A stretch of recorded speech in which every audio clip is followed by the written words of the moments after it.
minutes. Is there any way we can put his name on the screen at the bottom? Yeah, I can put your name on the bottom. All right. All right, go ahead and ask your first question, Mr. Graham. Thank you, Your Honor. And you might not remember this, but you actually swore me into the bar when I was working at Sidley's Dallas office a few years Oh, ago. wow, great. Well, welcome back. I've been doing that for a number of years, so great to see you again. Right, great to see you too, and to be in your virtual courtroom today. Mr. Gustafson, thanks for being here with us this morning. You're here to testify as an expert on behalf of the plaintiff, Arm Energy Management. Is that right? Yes. And before we get into the substance of your testimony, can you just tell us a little bit about yourself? Where are you from? Sure. I'm originally from Michigan, And where do you live currently? Houston, Texas. And do you have any family you can tell us I do. about? I'm married. I have 3 children, 2 in college, 1 in high school, 2 dogs. And we'll be talking a lot about Corpus Christi today. Am I right to understand that you have actually spent a good amount of time there? Actually, I did. Yeah, my wife's family has family friends who go to Port Aransas, in that area for fishing and holidays. Okay, and I want to put your slide deck up on the screen here. I'm just going to share my screen real quick. Just so you all know, I actually grew up in Corpus Christi. In my family, my father still lives down there with a bunch of his family, and so I'm pretty familiar with Corpus Christi. Oh, excellent.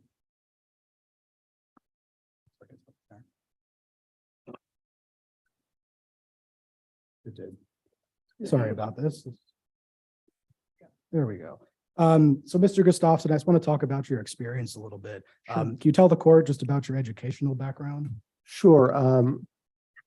I have an economics degree from the University of Michigan, magna cum laude. I'm a chartered financial analyst. Those are my education components. Okay, let's just talk about where you are now. Where do you currently work? Sure. Currently, I'm a partner at Vine Advisors.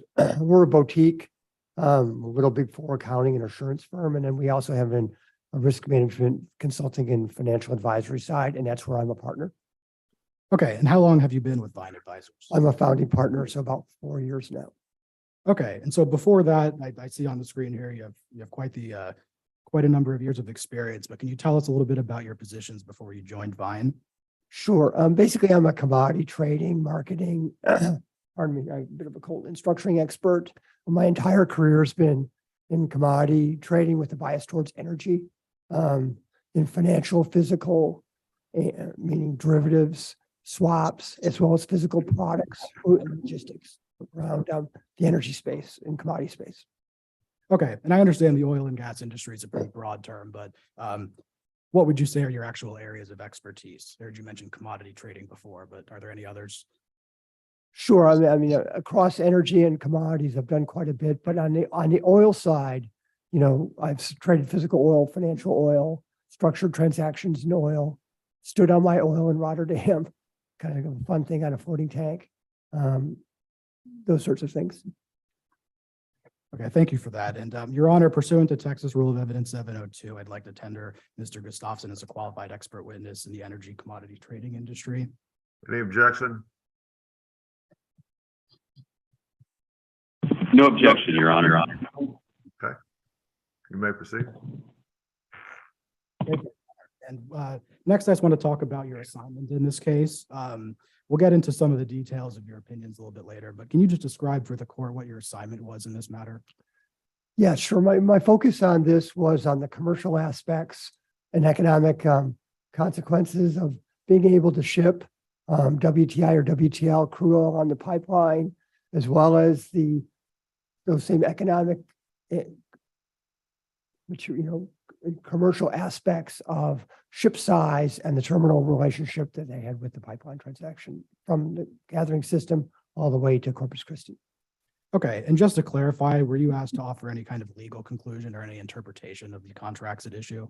No, my focus was completely on the economic and market-oriented components of this. I mean, that's what I've done my entire career between trading, marketing, and structuring transactions. So that was really my bailiwick here. Understood. And like I said, we'll talk about the bases of your opinion, but I just want to provide sort of a brief roadmap of where we're going to go today. Sure. Can you just discuss sort of the bottom line conclusions that you reached in this matter? Yeah. So generally, right here, we have ARM's option to transport WTL as an option versus WTI had a material significant economic component to the transaction. Had value. That same thing with respect to ship size, that flexibility, that logistical flexibility to choose what kind of ship fit for purpose for where my destination or where my market was, had certain value.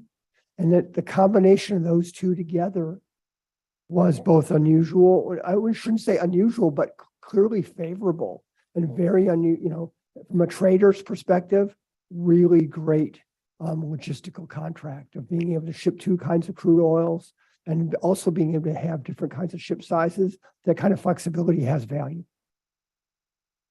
Very good. And Your Honor, this is sort of the first major section break. I know it sounded like you were trying to just go for a few Yeah, minutes. that's a great idea. Let's go ahead and break for today. For lunch, and we'll reconvene, let's say, at 1 o'clock.